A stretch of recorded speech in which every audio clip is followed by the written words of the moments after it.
mean? Right? Right?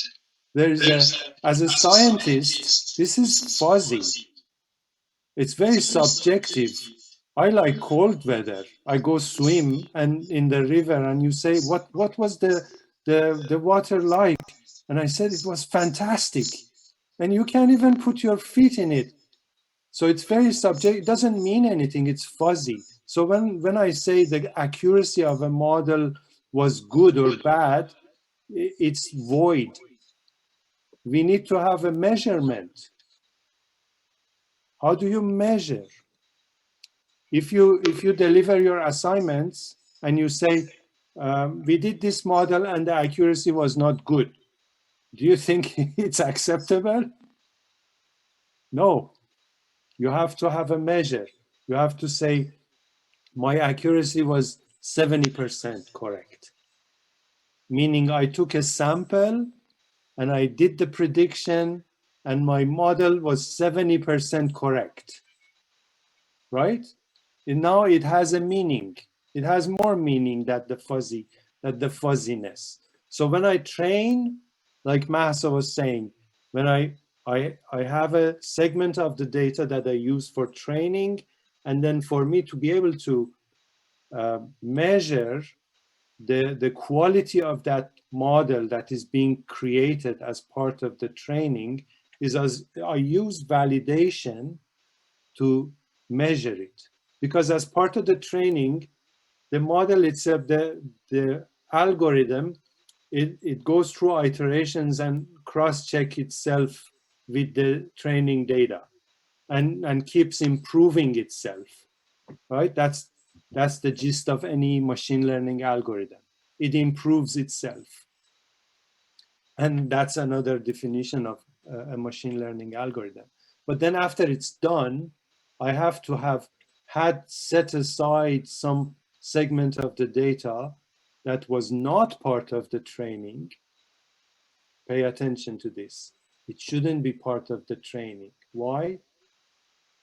For validation, if the validation segment is part of the training, it's not a fair validation because the model already knows that, right? It would be cheating. So before I do the training, I have to set aside the validation segment randomly as a sample. Fair enough? What is testing? It's a secondary measure that I also set aside a small percentage of the reality that I know the target values, and I ask the model to also predict that segment just to be sure. If my validation says 80%, I do a sample test also from the production environment and then wait for a week to get the answers and then check the quality of the prediction.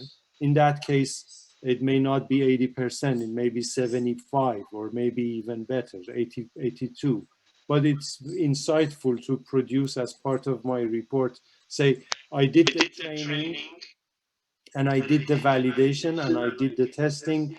The accuracy of my validation is such, and the accuracy in my testing is such, so that my executives are more confident to give me the green light to put that scoring program as part of their production.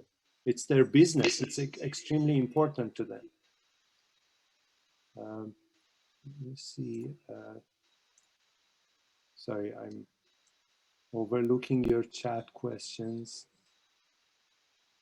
Optimization is outside the scope of this course.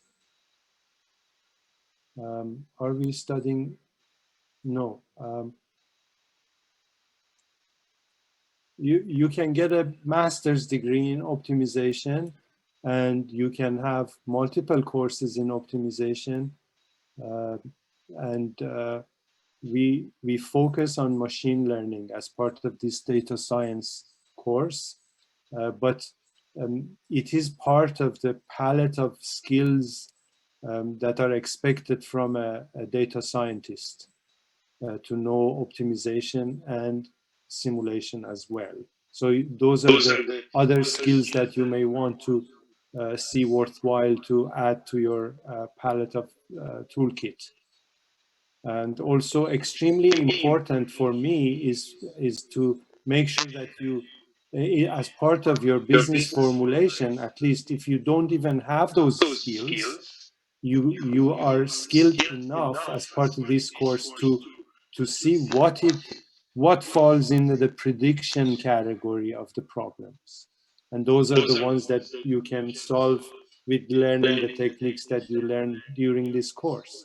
If you are facing another business formulation that requires simulation, then, or optimization for that matter, then you know that you need another set of tools for that. So you wouldn't you would use the right tool for the right purpose. How about taking a break, a few minutes, and if you want to check the washroom or have some water or get your drink, we take 5 minutes. Come back at 7 o'clock. I want to put you into rooms so that you can get to know each other to choose the group.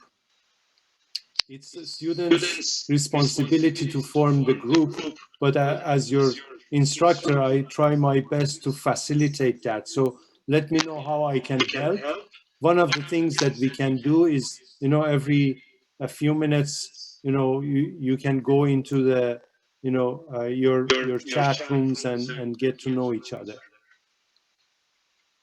And you can also, I think you have a view of the participants, and you can exchange contacts if you want. So let's take a break.